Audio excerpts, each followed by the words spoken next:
नमस्कार दोस्तों, मैं सरोज पांडे और मेरे साथ है मेरी बेटी साक्षी पांडे।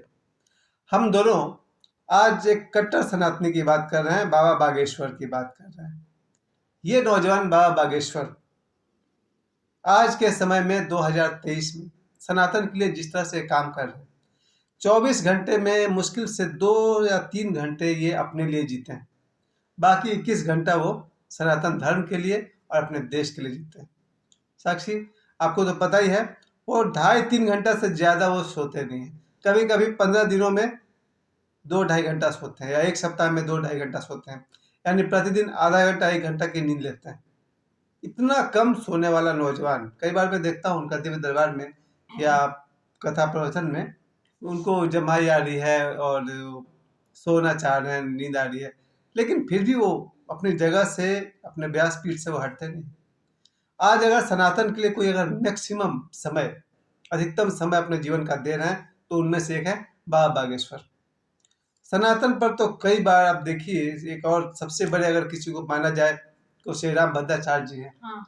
श्री राम भद्राचार्य जी का पूरा 24 घंटा सनातन धर्म के लिए समर्पित है और वो कहते हैं कि वो प्रतिदिन 2 लाख बार किस मंत्र का जाप करते हैं साक्षी? राम नाम का जाप करते हैं।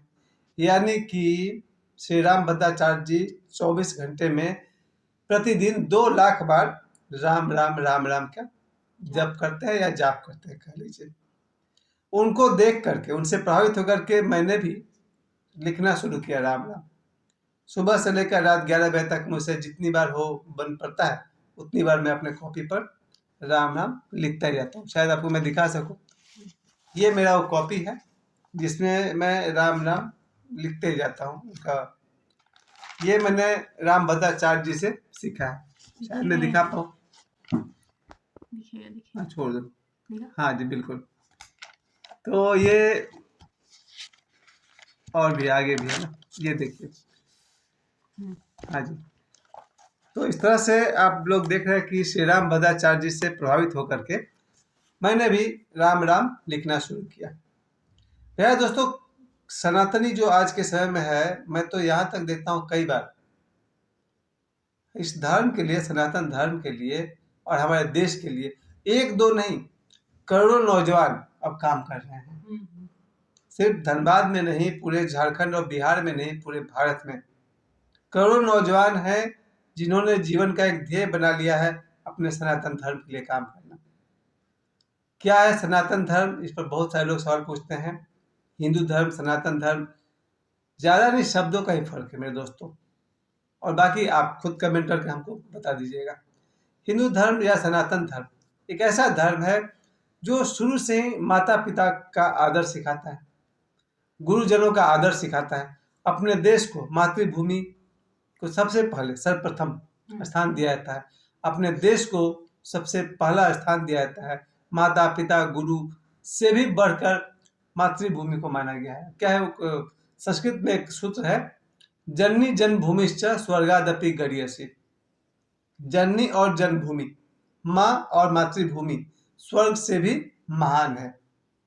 सनातन धर्म हमें यही सिखाता है कि हमारे लिए हमारे माता पिता, हमारे गुरुजन और हमारी मातृभूमि यानी कि हमारा देश स्वर्ग से भी महान है। अब ध्यान दीजिएगा, सनातन धर्म को लेकर के हमारे देश में जो ऊंचाइयां हमारे देश ने देखी है, जहाँ पर 18 पुराण लिखे गए, 108 उपनिषद लिखे गए, चारों वेद लिखे गए, उस श्री रामचरितमानस लिखे गए, रामायण लिखे गए, महाभारत लिखे गए, और भी कई ग्रंथों की रचना हमारे यहाँ हुई है। उन सभी ग्रंथों की रचना का जो श्रेय है वो सनातन धर्म को जाता है। हमारे भारत ने ऐसी ऊंचाई छुई है कि भारत में 11,000 से अधिक सोने की मंदिर है, गोल्डन टेम्पल है। और कहा जाता है कि विश्व के किसी भी दूसरे देश में कोई भी मस्जिद या चर्च सोना का बना हुआ नहीं है, लेकिन भारत में 11,000 मंदिर है जो सोना का बना हुआ है। सनातन धर्म ने जो ऊंचाई जब छुआ था, तब लोगों ने भारत को नाम दिया था सोने की चिड़िया। भारत सोने की चिड़िया थी, और ये इतना रिच कंट्री था कि यहाँ से धन बटोरने के लिए, सोना कलेक्ट करने के लिए विदेशियों ने इसको खोज निकाला, और वो लोगों ने भारत तक पहुंचा और यहाँ के सोना चांदी मिनरल्स जो भी था, हीरा, अपने देश में ले गए। कुछ कारणों से हमारा देश हमलावर प्रवृत्ति का उस पर नहीं रहा होगा जब विदेशी हमारे पास आए और किस तरह से इस देश को लूटते चले गए, खोखला करते चले गए। हम सब क्यों नहीं उत्तर दे पाए, एक लंबा विषय हो जाएगा जिस पर अभी बात नहीं करूँगा। अभी तो मुझे यही कहना है कि जब हमारे देश में जितने भी बाहर से लोग आए, चाहे गुलाम वंश वाले थे या हून थे या मुगल थे, डच थे, ये जितने विदेशी आए हैं, अंग्रेज आए हैं, इन सब का एक ही उद्देश्य था, भारत को लूटना। और भारत को लूटने के लिए उन्होंने भारत के संस्कृति को नष्ट करना भी पहला कदम समझा। भारत के मंदिरों को तोड़ा गया। आज ही मुझे पता चला था कि बहुत सारे हजारों मंदिर को भारत से तोड़ दिया, यहाँ तक कि सोमनाथ मंदिर पर हमला हुआ था। सोमनाथ मंदिर पर जो हमला हुआ था, और इस तरह से भारत के मंदिरों को तोड़ा गया। यहाँ के पुस्तकालय को, लाइब्रेरी को, जो राजगीर में लाइब्रेरी था जिस पर महीनों आग जलता रहा, वहाँ की जो हमारी किताबें थी, ग्रंथ थे, हमारे गोपनीय साधना तंत्र की किताब थी, उसको जला दिया गया। यानी कि विदेशियों ने हमें तो लूटा ही, हमारा सोना चांदी मिनरल्स को लूटा, हमारे संस्कृति को नष्ट किया, हमारी शिक्षा को, हमारे गुरुकुल परंपरा को हर तरफ से नष्ट किया। फिर अंत तक अंग्रेज आए, अंग्रेज के बाद फिर हमारा भारत आज़ाद हुआ। आज़ादी के बाद अब देखा जाए कि 2015 के आसपास से जब फिर से सनातन धर्म की लहर चली है, तो 2015 के बाद से देखिए देश में क्या क्या परिवर्तन हो रहे हैं। ऐसे में 2023 में कोई एक सितारा उभरा, उस सितारा का नाम है बाबा बागेश्वर। यानी कि उनका नाम क्या है साक्षी? पंडित धीरेन्द्र कृष्ण शास्त्री गर्ग। ये नौजवान, इनके पहले बहुत सारे लोग हैं, बहुत सारे लोग हैं जो कई वर्षों से सनातन के लिए काम कर रहे हैं, अनगिनत नाम है। लेकिन कैसा इस बच्चे का भाग्य है कि बाबा बागेश्वर 2022 में जब काम कर रहे थे तो मुझे नहीं पता चला, बहुत सारे लोगों को पता नहीं चला, लेकिन 2023 उनके लिए बहुत ही लकी रहा, हमारे लिए लकी रहा कि वो 2023 में मुझे पता चला कि ऐसा एक नौजवान है जो सनातन धर्म के लिए, भारत के लिए, अपने देश के लिए इतना बढ़िया काम कर रहे हैं। उनके कारण मेरे घर में, इस घर में लहसुन प्याज खरीदे हुए एक जमाना हो गया। हमको तो लगता है कि जब से घर बना है तब से आया ही नहीं। जब से घर बना है तब से हम लोग लहसुन प्याज खरीदने नहीं जाते हैं। आज भी सुबह गए थे सब्जी लाने, हमने बाकी सब तो लिया, लहसुन प्याज नहीं लिया। उन्होंने जो आहार शुद्धि पर बल दिया कि आपका आहार शुद्ध होनी चाहिए, तो सोचिए, मैं हूँ, मेरी बेटी है, मेरा बेटा है, और मेरे रिलेशन के कई लोग हैं जो लहसुन प्याज तक नहीं खाते हैं। और इससे पहले जब गलतियों का दौर था मेरे, ये तो अच्छे लोग हैं, लोग, साक्षी तो अच्छी लड़की है। एक समय था जब मैंने सब कुछ, बहुत कुछ खाया पिया है, लेकिन आज बाबा बागेश्वर के, समझिए कि उनका ये समझाने का तरीका है जो मुझे समझ में आ गया है कि अब हम लोग का आहार शुद्ध हो गया है। इसके अलावा जो बाबा बागेश्वर ने इस देश को सिखाया है वो है भगवान राम के प्रति श्रद्धा। ये सबसे बड़ी देन है। पिछले कई सालों से जितने भी गुरु आए हैं सभी ने मेहनत किया। योगानंद जी ने मेहनत किया तो उन्हें योग सिखाया, देहरा बाबा ने मेहनत किया तो उन्हें राम नाम की खूब महिमा सिखाई, ओम नमो भगवते वासुदेवाय मंत्र सिखाया, भक्ति सिखाई, योग सिखाया। फिर जब ओशो आए तो उन्होंने सब कुछ सिखा दिया, ध्यान है, तंत्र है, योगा भी है, उन्होंने हर तरफ से हम लोग को संपन्न किया। और उसके बाद सीधे पहुंचे हैं बाबा बागेश्वर। इन्होंने जो पहला काम किया कि हम सबके शरीर के पहले भोजन को शुद्ध करवाया। उसके बाद उनका जोर था कि रोज सुबह या कभी भी हनुमान चालीसा का पाठ किया जाए, 1 बार, 11 बार, 21 बार, 108 बार, जितना आपसे संभव हो उतनी बार हनुमान चालीसा का पाठ करना चाहिए। कम से कम तो 1 बार सभी करते होंगे, और मैक्सिमम टाइम 11 बार, 21 बार, क्योंकि बाबा बागेश्वर ने स्वयं 1.25 लाख बार हनुमान चालीसा का पाठ किया है। बाबा बागेश्वर ने, उसमें उनकी उम्र क्या रही होगी साक्षी? 14-15 साल उम्र रही होगी उनकी। हाँ। जब उन्होंने 1.25 लाख बार हनुमान चालीसा का पाठ किया, उनके जो गुरुदेव हैं सन्यासी बाबा, उन्होंने 1.25 करोड़ बार हनुमान चालीसा का पाठ किया।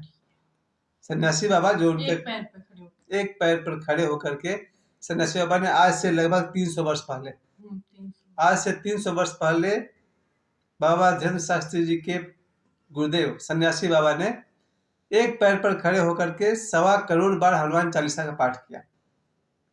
इसके बाद उसी पीढ़ी में उनके पोता हुए दादा गुरुजी, ठीक है, होता। सन्यासी बाबा के बेटे के बेटे, ठीक। पोता हुए दादा गुरुजी और उनके पोता ये हैं बाबा बागेश्वर। यानी लगातार 5 पीढ़ियां हैं जो काम कर रही थी, शक्ति अर्जित कर रही थी, और उन पांचों ने अपनी सारी की सारी शक्तिपात बाबा बागेश्वर पर कर दिया। ये मेरा अपना भाषा है, ये मैं अपनी भाषा में कह रहा हूँ। इन पांचों को चैनलाइज कर दिया गया है बाबा बागेश्वर में। बाबा बागेश्वर ने बचपन से लेकर के 15 वर्ष की उम्र तक घोर संघर्ष किया। शायद ही कोई जितना नीचे तक कोई जा सकता था संघर्ष के दौर में, गरीबी, लगभग भीख मांगने तक, वहां तक बात हो जाती है। तो ब्राह्मण परिवार में श्रीमाली जी, डॉक्टर रामदास श्रीमाली जी भी कहते हैं कि उन्हें भी भिक्षा मांगनी पड़ी। तो यहाँ भी आप शुद्ध वर्ड यूज कर दिए, भिक्षा मांगनी पड़ी, मतलब हद हो गई थी संघर्ष की बाबा बागेश्वर ने।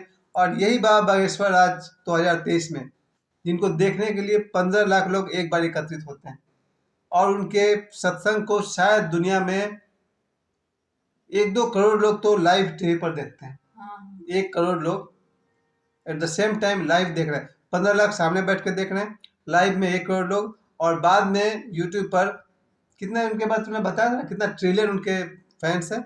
इंस्टाग्राम पे सारा अकाउंट को मिला के, हाँ, कितना ट्रिलियन कुछ था। जितने फैन पेज सबको मिला के, हाँ, कितना कुछ ट्रिलियन में था उनके फैन फॉलोअर्स हैं। यानी आप 100 करोड़ से अधिक लोग हैं जो बाबा बागेश्वर को पसंद करते हैं। आज मैं भी इस बात को समझ सकता हूँ कि बाबा बागेश्वर को 100 करोड़ के आसपास लोग उनको पसंद करते हैं या नापसंद करते हैं, लेकिन इग्नोर नहीं कर सकते।